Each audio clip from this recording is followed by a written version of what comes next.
गुरुग्राम के Fortis hospital में एक बहुत ही अद्भुत ऑपरेशन हुआ जिसमें 70 साल के बुजुर्ग के गॉल ब्लैडर में निकले 8,125 टन।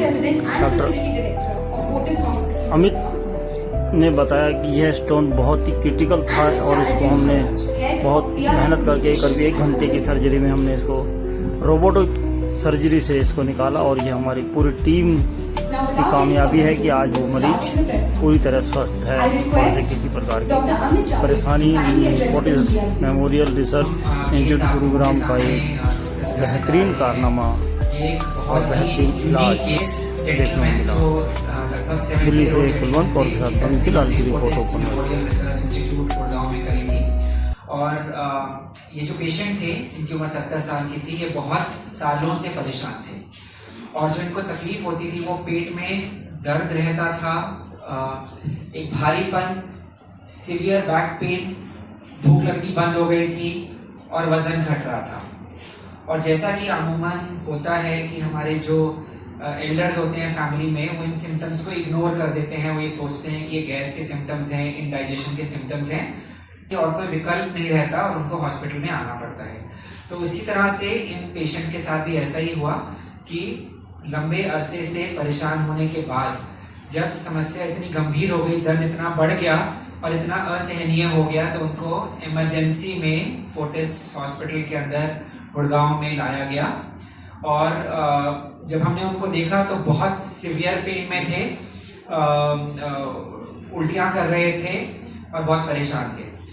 हमने उनका जो एक नॉर्मल मरीज का जिस तरह से इवैल्यूएशन होता है वो किया। हमने उनके पेट का अल्ट्रासाउंड कराया और उस अल्ट्रासाउंड में हमने ये देखा कि गॉल ब्लैडर अपने साइज से 2 से 3 गुना ज़्यादा बड़े साइज का दिख रहा था और उसके अंदर वो पूरा स्टोन्स के साथ पैक था।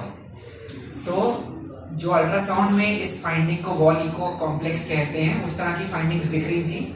एक नंबर बताना बड़ा मुश्किल होता है अल्ट्रासाउंड पे, बट ये अल्ट्रासोनोलॉजिस्ट ये जरूर बता पा रहे थे कि ये गॉल ब्लैडर बहुत बड़ा हो चुका है और ये बहुत सारे स्टोन्स के साथ भरा हुआ है और पोटेंशियल है कि ये कभी भी फट सकता है, इम्पेंडिंग परफोरेशन इसकी हो सकती है। तो पेशेंट को हमने एडमिट किया, इनको एंटीबायोटिक स्टार्ट किए, दर्द को कंट्रोल किया और अगले दिन हमने इनकी सर्जरी करी। तो जब हमने सर्जरी करी, जो सर्जरी थी वो लैप्रोस्कोपिक सर्जरी थी, दूरबीन वाली सर्जरी थी। और जब हमने क्या तो ये उससे कहीं ज़्यादा लग रहे थे और हमने अपने असिस्टेंट को लगाया उन स्टोन्स को काउंट करने के लिए और उस असिस्टेंट को 6 घंटे लगे उन स्टोन्स को काउंट करने के लिए और उस गॉल ब्लैडर में 8,125 स्टोन्स, जो कि कभी एंड आप सोचिए अगर 8,000 स्टोन एब्डोमेन में स्प्रेड हो जाए तो हम उसको कैसे निकालेंगे।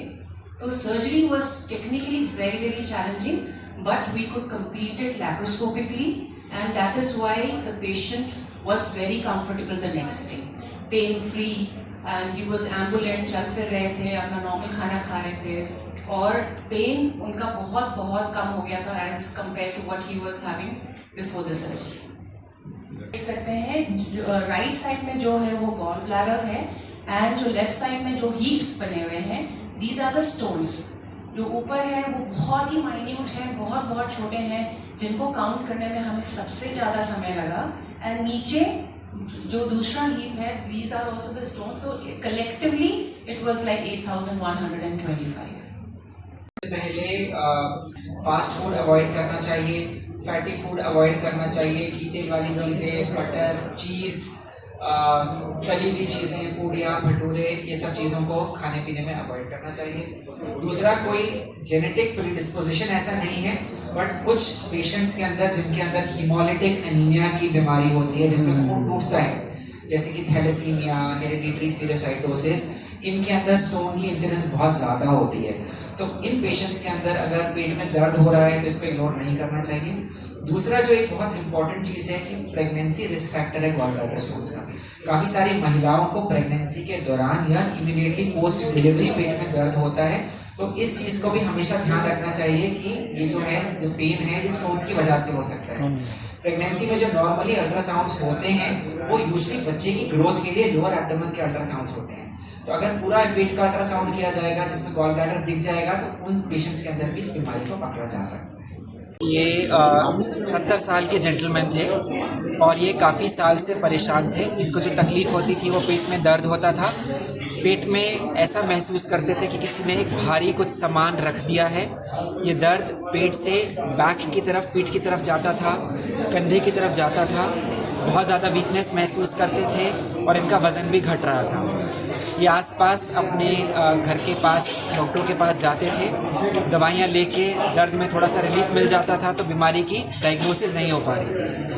जब दर्द असहनीय हो गया, बहुत ज़्यादा दर्द होना शुरू हो गया तो इमरजेंसी में इनको फोर्टिस हॉस्पिटल गुड़गांव में लाया गया और यहाँ पर जांचों में पता चला कि गॉल ब्लैडर का साइज़ बहुत बड़ा हो गया है, 2 से 3 गुना ज़्यादा डिस्टेंड हो गया है और बहुत सारे स्टोन से भरा हुआ है। हमने इनकी इमरजेंसी लैप्रोस्कोपिक सर्जरी करी जिसमें पूरे गॉल ब्लैडर को रिमूव किया गया। ऑपरेशन बहुत चैलेंजिंग था क्योंकि हमें ये अंदेशा था कि इस गॉल ब्लैडर में बहुत सारे स्टोन्स हैं और हमें ये ध्यान रखना है कि किसी तरह से भी ये सर्जरी के दौरान ये गॉल ब्लैडर परफोरेट ना हो जाए, नहीं तो ये सारे के सारे स्टोन्स पेट के अंदर फैल जाते हैं। हमने बहुत ध्यानपूर्वक इस ऑपरेशन को किया और जब हमने गॉल ब्लैडर को निकाला, ये ऑपरेशन लगभग 1 घंटे चला। जब हमने गॉल ब्लैडर को निकाला और जब हमने गॉल ब्लैडर को खोला तो हम सब के सब अचंभित रह गए। हमने देखा कि गॉल ब्लैडर में 8125 स्टोन्स थे और जो हमारे असिस्टेंट थे उनको लगभग 6 घंटे का समय लगा इन सारे स्टोन्स को अलग करके काउंट करने का। पेशेंट की पोस्ट सर्जरी आउटकम बहुत अच्छी हुई। जब हम अगले दिन मॉर्निंग में राउंड लेने गए तो पेशेंट बहुत खुश थे और उन्होंने कहा कि सर जो पिछले 5 साल से मैं पेट में अपना एक बोझ लेके घूम रहा था सर, वो आपने हमारा हटा। डायग्नोसिस पहले कितने दिन तक प्रिवेंशन किया गया पेशेंट का? इलाज से पहले कितने टाइम तक उसका प्रिवेंशन किया गया और क्या क्या प्रिकॉशन दी गई? हाँ, तो इमरजेंसी में आए, हमने इनको एडमिट किया। जो जांचें थी उसके हिसाब से गॉल ब्लैडर की इम्पेंडिंग परफोरेशन थी, फटने वाला था, तो बहुत ज़्यादा समय हमारे पास नहीं था। बहुत चीज़ों को फास्ट किया गया, एंटीबायोटिक्स दिए गए, दर्द का कंट्रोल किया गया और उनकी इमरजेंसी सर्जरी। उसके बाद की प्रिवेंशन की उतने और अब उसके बाद वो क्या डिसीजन दिया गया कि प्रिवेंशन कब तक क्या करना चाहिए? पेशेंट हमारे पास ऑपरेशन के बाद 2 दिन रहे, रिकवरी बहुत स्मूथ हुई। हमारे पास फिर फॉलोअप में भी आए और बहुत अच्छा कर रहे हैं, कोई समस्या नहीं है। अब समस्या नहीं है? लाइफस्टाइल में कुछ चेंज? बिल्कुल नॉर्मल जीवन जी रहे हैं। जो 5 साल से चीज़ें नहीं कर पा रहे थे, जो खाने की चीज़ें नहीं खा पा रहे थे, वो सब कुछ खा पा रहे हैं। Thank you doctor.